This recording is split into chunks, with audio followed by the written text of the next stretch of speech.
About this first half, B.Y.? This first half, you just see that there is a struggle to score a lot of points here, but I'll let Ron Slay take it on from here. Well, mister, I got a good question. Fishback got something for you. The championship has run through the Alabama State. Now, give me 3 teams that can challenge those 2 teams for the SEC championship. No more than 3, Fish. We're counting. Auburn and Alabama, no more than 3. Yeah, I think the question was which teams can challenge Auburn and Alabama for the SEC title. I think you have to start with, obviously, the Kentucky Wildcats that have been dominant. I know Ron Slay's excited for me to hear the Tennessee Volunteers as well. And then I think you have to go to Gainesville, to the Florida Gators. Hello, beautiful people, and welcome to the Moody Center in Austin, Texas. Home of the Longhorns taking on the Missouri Tigers. So it's Texas Longhorns versus Missouri Tigers. Now the team we'll be rooting for tonight's game is Texas Longhorns. And our school colors is orange and white. But we do have another team that it does have the same school colors as we do, and that was the University of Tennessee. Johnson is not connected from the field, and he is fouled. So that means Texas and Tennessee both have the same school colors. He was like, okay, now if you're thrown out of bounds, can I get a foul? It's going to be kind of pretty confusing because, the defense has been really good, and this yeah, is a very physical league. The SEC, Big Ten, another extremely physical league. Big 12 has been known, Big East, but the SEC is a little bit different. Matter of fact, both coaches said that, right? Dan Porter Moser and Rodney Terry said the league was much more physical than they thought it would be. Well, with Johnson, Rodney Terry told us he's getting used to the SEC allowing guys to play with hands on the guy with the ball a little bit more than he thought may be the case. Which is going to be big for the tournament, because in the tournament you have to adjust. Yeah. Sometimes they let you play physical. Other times you may get an officiating crew that calls more touch fouls. You've got to be able to adjust and advance. Here's Robinson into the paint. Got pulled into the air and cannot get it to fall. But this is classic Mizzou basketball from this season. It has not been a beautiful first half, but what are they doing? They're getting to the line. You made the point. Number 3 nationally in free throw attempts and free throw makes. And this is how they are keeping this a game. 7 of 9 at the charity stripe.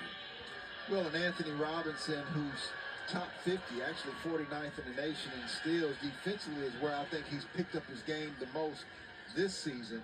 You mentioned his improvement as far as the points, but look at the record: 15-3. Couple of wins against top 5 teams at Florida and over Kansas earlier. A team that's averaging close to 85 points per game and 38 points off of the bench has been held to 19 points. And one of the reasons is because Texas hasn't turned it over too much, and even when they did, they got back defensively 0 points off of the turnovers from Missouri. I need to get this guy going, the SEC Player of the Week, Caleb Grill, who has been unconscious, especially from 3 as of late. 9 of 15 from 3 over the past 2 games. 7 steals as well to go with that offensive production. He's got a goose egg so far tonight. Larry, bounce pass. Kaluma, no good. Gray with the rebound. And that pass, spot on this time to Marquez Warren.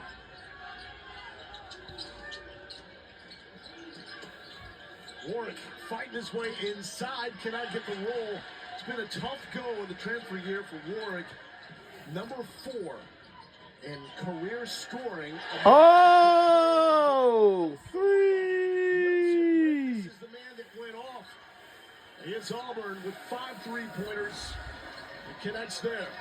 Once again, another stop, which allows these prolific scorers Also, to score early off. we have some basketball fans from the University of Missouri and here at the University of Texas at Austin. We also were in the SEC Southeastern Conference. Our conference, we have 16 teams. Another 3 for the Longhorns! Whoa!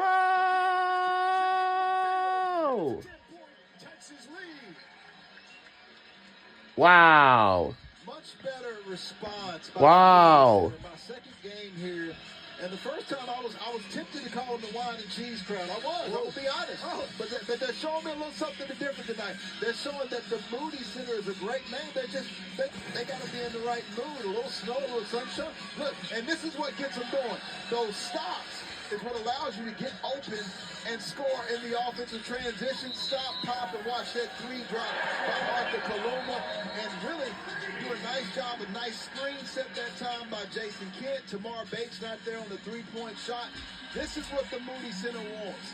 Points, and more than anything, wins. There's a standard here in Texas, and in this first half, the Longhorns beginning to play to it. Trey Johnson is a shooter, and shooters continue to shoot. He was over from the field to start his night, but on his 5th attempt, he was able to connect and extend the lead to 10 points for the Longhorns.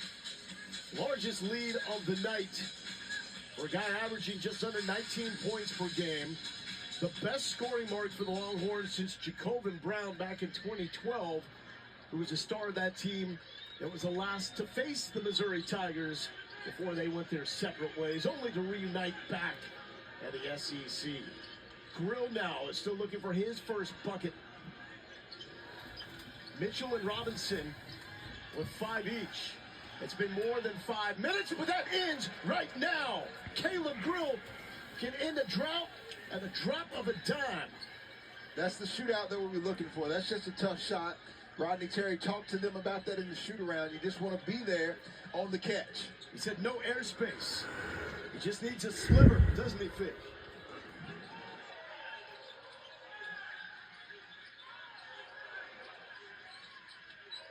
To Pope, the Oregon State transfer, trying to work on the bigger Mitchell. Pope for 3, short. Kent, no. Grill is bumped out of bounds, and that is going to go against Kent. Yeah, those are one of those fouls that you don't mind by Jason Kent, but this is what I'm talking about, the defense. That's Tremont Mark, right? On that we under 2 minutes ago, and we at the 1 minute mark. Right there, but the shot fake threw him off. The only thing you can do on a shooter like that, and I've started plenty of them, is you have to block the shot without fouling. Because typically, Lord, you can disrupt them, and you see some of these SEC three-point field goal leaders, Kobe Bryant, Jahan Pettiford of Auburn, Miles Kelly, they've got a couple of them, which is why right now they're the #1 team in all of college basketball. Those are all tremendous three-point shooters. Kent with the foul, Mizzou with a bonus. So Grill to the line, where he's connected on 72% of his free throw attempts.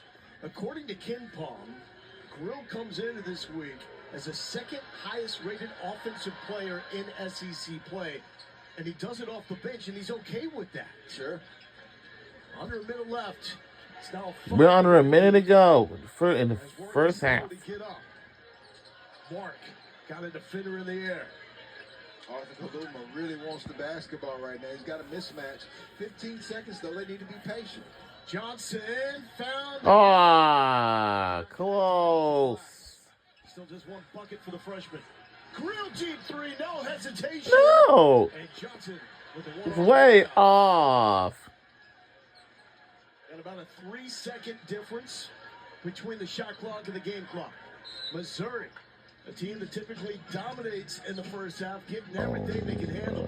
By Rodney Terry and these Texas Longhorns. I like the timeout here by Coach Rodney Terry. They've done such a good job. A team like Missouri that comes in their last 4 games connected on 10 triples.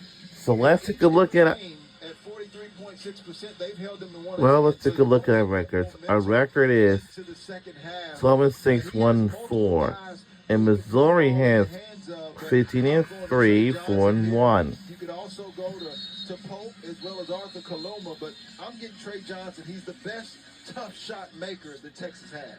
All right, Damian, let's take a look at tonight's Players Spotlight, brought to you by IHOP. Caleb Grill wasn't healthy a year ago. It's one of the reasons why Mizzou struggled.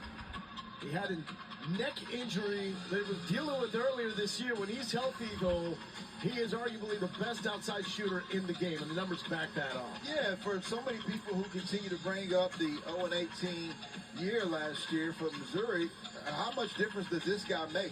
You can go down each SEC team, take Zakai Ziegler or Chaz Lanier out of Tennessee.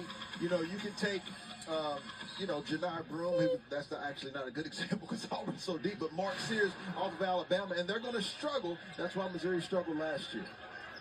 Kaluma has the rock now to Larry to set up the Texas offense. 3 seconds difference on the clock. It's a Mizzou team that has had double-digit leads at the half and 13. Oh! How do you like me now? Grill! Oh, no good!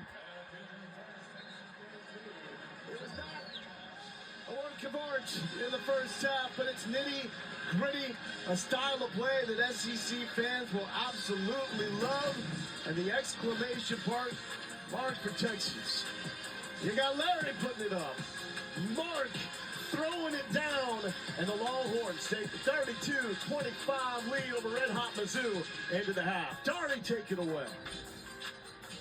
Wow, LG, good stuff, man. I tell you what, like here's what it has that we haven't had yet on a Tuesday night. Is a close game that's got a little drama and intrigue at the half. Missouri got a little 5-0 run there.